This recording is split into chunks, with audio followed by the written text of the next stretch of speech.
It's crazy, really. My thoughts are so random, so busy. I've been thinking so many things.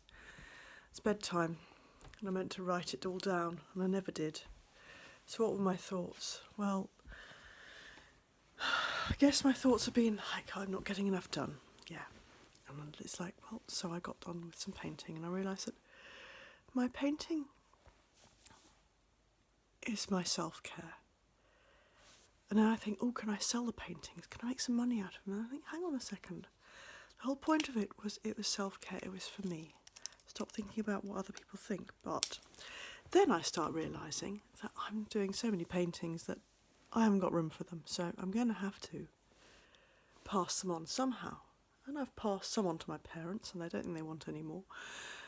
I don't want to assume my friends want them because they might not want my pictures on their walls.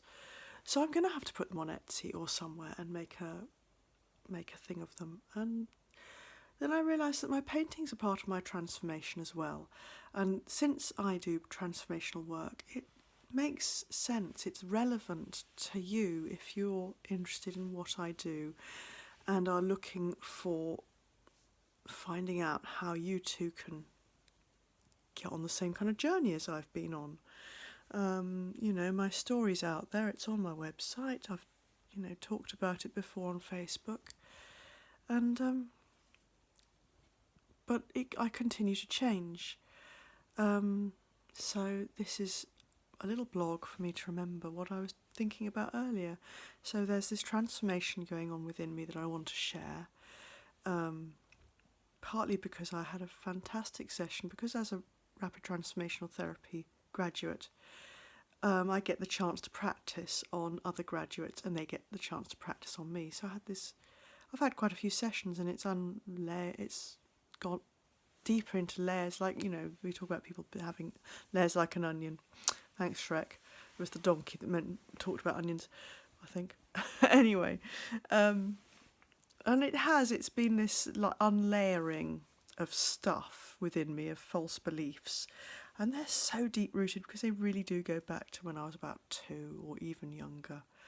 And I had one recently because I'm still lazy with my friendships, and I don't reach out to others when I need my friends around. I live in a village in the middle of nowhere.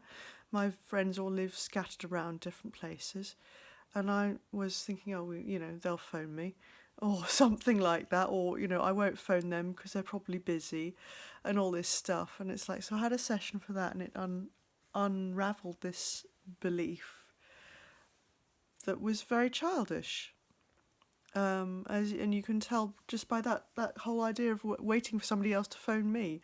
It's like, so no, I've had this session, and it's like I've started phoning up and saying, well, let's go out, let's do something, and organising my friends. I mean, when I was little, I was really bossy, and that all went because obviously at school you can't be bossy.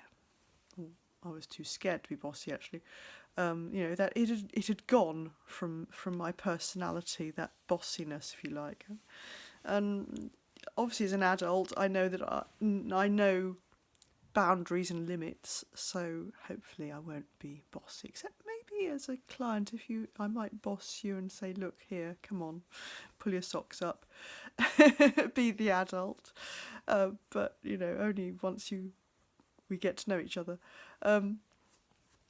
So yes, there's this kind of transformation happening within me, which is all good. So I wanted to share that. And then I was thinking about something else.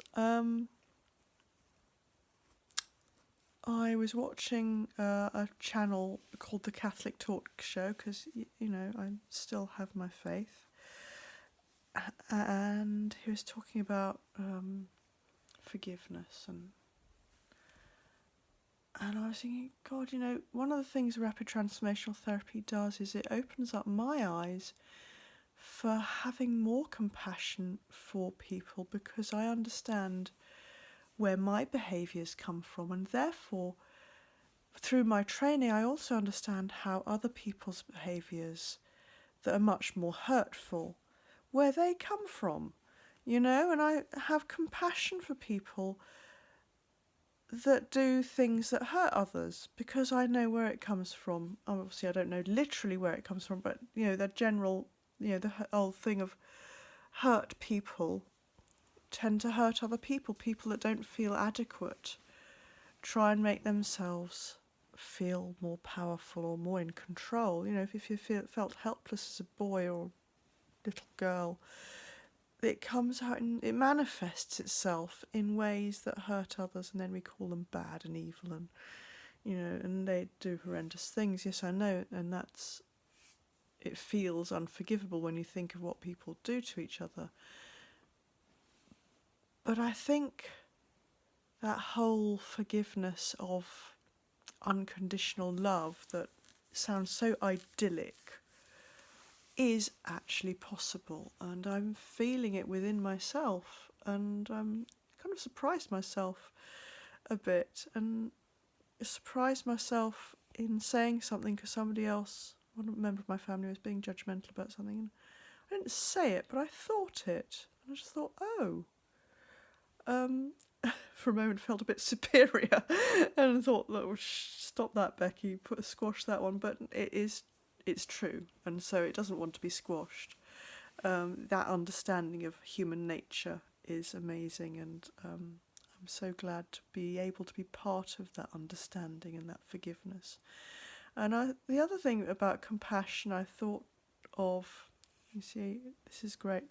I would have written all this down. It would have taken me hours to write it all down. The other thing about compassion is being able to have compassion for yourself, because we all do such stupid things sometimes. And then you blame yourself and you beat yourself up, and you can get into this spiral of sabotaging yourself, because it's like, oh, for goodness sake, I don't deserve this, that and the other, success, love, to be slim, whatever it is that you want but aren't getting, because of all the things of your past that you're hanging on to, you feel you don't deserve it, and you'll never get it, and it's like a cycle, of course. It just goes round and round in your head, and you just never move on from it unless you think, hang on a second, I understand why I did those things, and I was doing the best I could with the tools that I had at the time and didn't know any better, or even if I knew any better, I couldn't do anything about it, because the subconscious mind is very clever at making us do things and convincing ourselves to do things that are damaging either to ourselves or to other people, or both. So compassion is an amazing, wonderful thing. It's one of the, if you speak to energy workers, they talk about this raising your vibrational energy, and one of the biggest boosts is to be forgiving of yourself and others, and it's as nearly as high as the feeling of bliss itself in that vibrational energy. So something I was kind of meditating upon, I guess, is this feeling of compassion for others and myself, and it's all good. So that's my evening thoughts before I get into my bed and dream sweet dreams. So I'm going to be sharing my paintings. I've put some on my wall because I've got nowhere else to go. I don't want them in a big pile. It seems a shame. In the dark, because it's dark.